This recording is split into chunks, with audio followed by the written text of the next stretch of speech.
He was he born on 15th of August 1872. 15th of August is also known as Independence Day. So he says when India got its independence, he says it is a planned coincidence. It was gifted by the superpower, by the divine, on his birthday only, on 15th August. So it is his 150th birth anniversary next year. Okay. So our group name is Eager to Forge Ahead. We have come from Orissa, but we have started our journey from his birthplace, which is Kolkata. And from this 15th August 2021, we have started our journey with 2 vehicles. And we are now from West Bengal to Bihar, Bihar to Jharkhand, Jharkhand to Assam, then Dimapur. Now we are in Kohima. And this whole 1 year, we will travel to all over the India. For what purpose?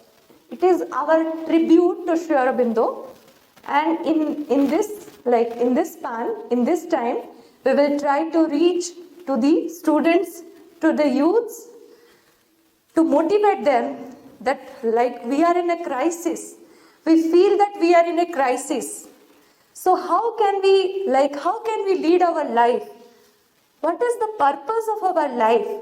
What is the purpose what is our true role as an Indian?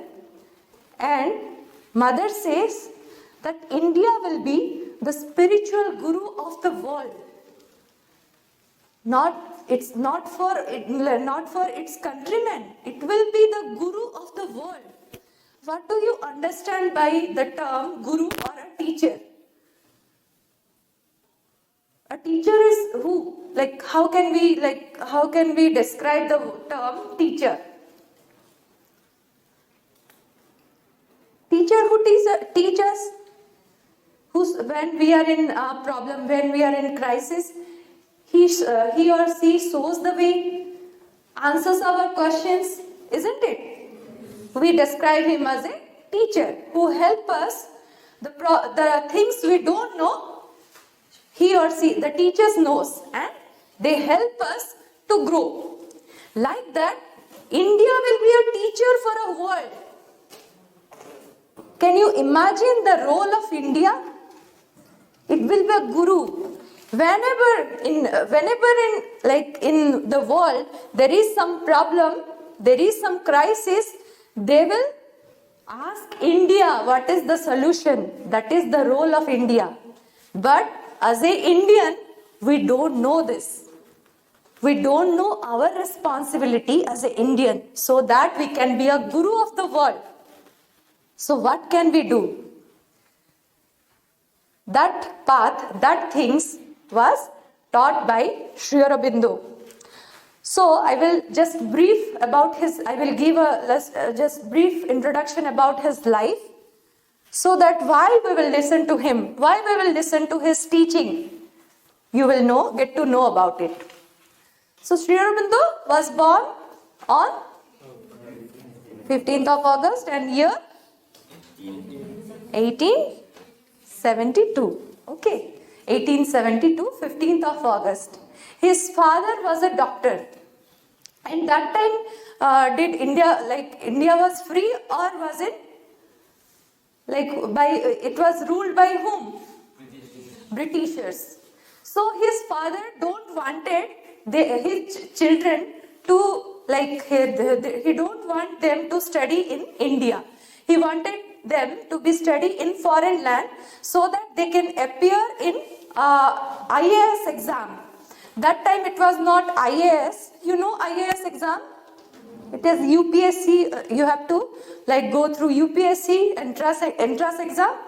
Like that, he wanted his children to go through IAS exam, and if they can appear in that and they can qualify, they can be a good officers. So like that his father wanted. And so Sri Aurobindo went to England for his studies from when he was 7 years old. When he was 7 years old, he went to England. He tried to study, he tried to learn as much as possible. He knew many languages, such as Greek, French, like 7 languages he knows. And he read the classics, like for every country, there is a classic books were there. So he could read those classic books in their own language. And when his teacher, his examiner, when he was correcting his paper, he said that I have never come across such a fine answer paper in my life. It is such a beautiful answer paper. So Sri Aurobindo wanted in his youth or in his time period, he wanted everything to be perfect. So what happened? During that time, his father couldn't able to send money to their children, because by profession he was a doctor. Whenever a patient came, if they don't have money, he free of charge he treated them. So there was no money to send to their children. So at that time, he just managed in a day by a bread. A single bread he has to manage a full day. And from 13 years of age, he started to write in some magazines. So one day what happened? That the author of the producer of that magazine, he wanted to meet the boy who wrote this such a beautiful writings. So when he saw a 13 years old boy is writing such a paper, he was very astonished.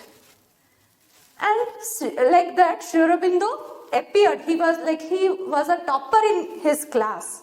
And he appeared in which exam? UPSC, which was known as IAS, Indian Civil Service, ICS, Indian Civil Service exam. So he was qualified for a theory exam, and there was a practical exam of horse riding. So he, by knowing, he disqualified himself, because at that time he got to know about India's situation. If I will qualify, I will work under whom? He will work under whom? He will work under Britishers, because they were the governing power that time. So he doesn't wanted that. He was topper in that time. All of their classmates, all of the teachers asked, why you have another chance? You can again appear for horse riding test. But he refused the offer. Like that, if now you have such chances, you will get a very beautiful, comfortable life with a beautiful job. Was offered by someone, and against it, you have to leave your country. What will be your choice? We will easily leave our country for a comfortable life, isn't it? But he sacrificed, he refused all this beautiful, comfortable life for his motherland. And he came back to India. That time, he was like a professor in Baroda. Okay, he was a professor in Baroda Imperial College. Then he started his freedom movement. Before that, all the freedom fighters, they just wanted some confederations with the Britishers. They don't want their country full, Purna Swaraj. You have heard this term? Whole of the India will be to the Indians. Not a partial independence. So at that time, he was the first freedom fighter to ask Britishers for full India. And by his writings, he motivated so many youths. How he wrote, I will just give you 2-3 lines. He wrote that you may think our country as river, mountains, as a geographical location, or according to its countrymen, it is India. But he says that I think my country as my mother, like my physical mother. We all have our mothers, like that. I see my country as my mother. If an evil force is captivating my country, how can, as a son, I see this? Like, I can see this? Can I see this? A devil is captivating my mother. How can I see this as her son? Can all of us see this? So what we will do? We will stay in our home. What we will do? Yes, we will fight.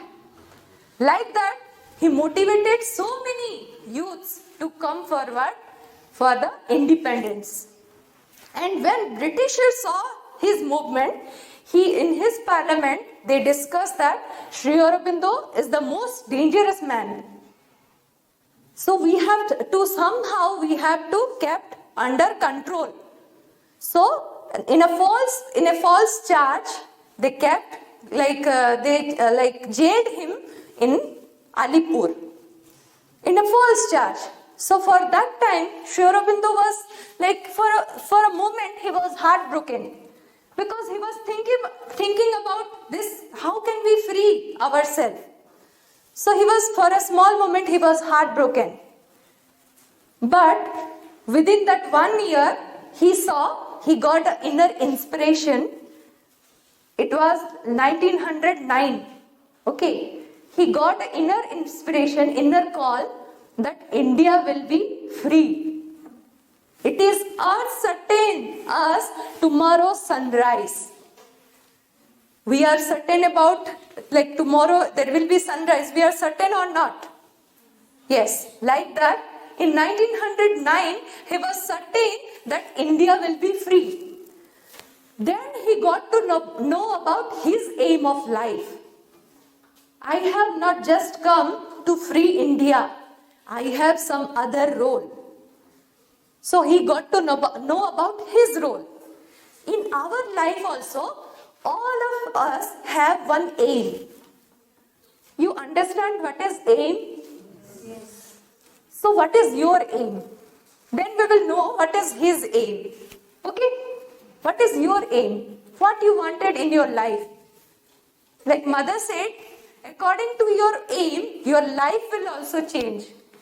If any one of you don't have aim, then you have a miserable life. You will have a miserable life. So we must put an aim. What is your aim? Who will say? Please raise your hand. Please, let's be interactive. It will be helpful to you. It is for you that we have come from a far place. So what is your aim? Yes? Teacher, who said that? Please. Yes, very good. Why, teacher? Why this profession? Maybe from your teacher you got inspired, or you like this profession, or your mother or father, they are in this profession, they are teachers. Why you like this profession? Please, don't worry. Please be free. Why you like this profession? Okay. So anybody else? Only one person have aim here in this whole class. What is your aim? Army. What is your aim? You. Please stand up. I like to know your aim. What? Politician. You were talking that time. I thought you have the inborn quality to talk. So I thought you will be a politician. What? Anything you have think of? No? No, okay. Sit down. Anything else? Anyone else? No aim. You are now in 8th class, no? You have studied for so long years. You don't have any aim. Yes? Oh, you have 2 more years to think. What is your aim? Huh? IAS officer. Very good. Very good. Why not? Why you are all laughing? Why all of you are laughing?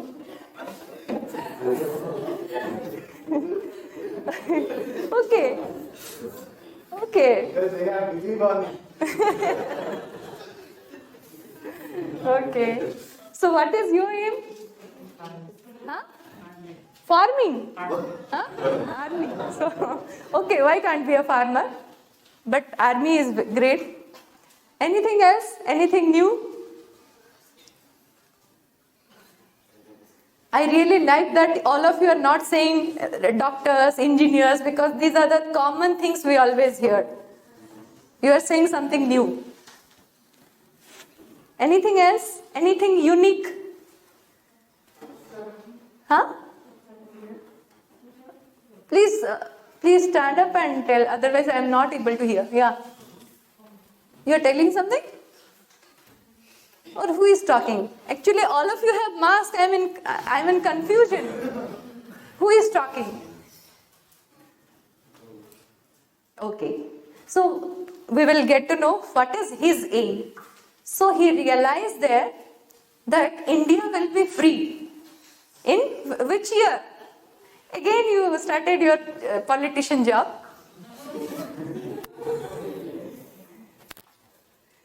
So he got to know when? Which year? Which year he already know that India will be free? 1909, 1910, around that year. And he realized that India will be free, but are we human beings are free? It's a deep question. Are we really free? We are sometimes. when you are free? When you don't come to school. But you are under your parents, don't you? So we are like bound with what? Like what? Why we are not free? Who will say?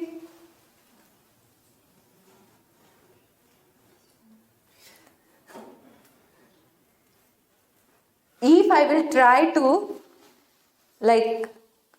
tease you, who will not get angry? Raise your hand. If I already teased you, if I will tease you more, who will not get angry? All of you. Wow. All of you are saints, angels. First time I saw this kind of confidence. All of you will not get angry.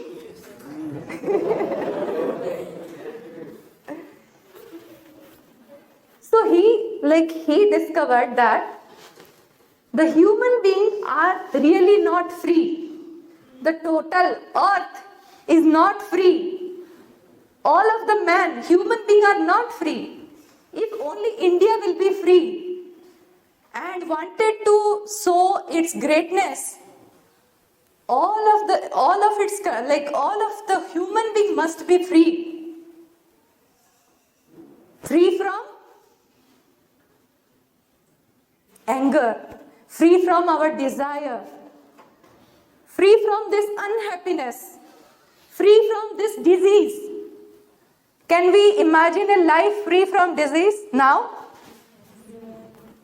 Yes? No. Are we free from death? Are we free from old age? No. So he said that human beings are not free, but all of us wanted happiness. Okay, all of us wanted this free from disease. All of us wanted youthfulness. All of us wanted a life free from death. How can we get those things? For that, he did sadhana. From there, sadhana, you understand? He did yoga. Yoga, have you heard this term yoga? Yes. What is yoga? It's not exercises. It's not Surya Namaskar. He did yoga for 40 years. For whom? For the human being. Because suppose, you already saw army people. They are dedicating their life for whom? For country. They are thinking about their comfort. They are in freezing temperature, protecting us. They are always standing there. If they can even not sleep. So all of their discomfort, for whom? For us. Like that, some great peoples are there. They are not always dream for themselves. They dream for whole human being. They dream for a broader circle. We dream for ourselves. Isn't it? We always make ourselves as a center. But they dream for a whole human being. So for that, what we have to do? It is not like someone will be gifted all this. Someone will gift all these things to us. It is not like that. For IAS, we have to prepare for how many hours? Have you heard an interview of IAS students? They study for 20 hours. But can these things be easily available? If for an IAS exam, we have to study for 20 hours, all these things, this all happiness and all these things, can it be available so easily? No, it will be not. For that, we have to do certain thing. We have to organize our life according to, in some way.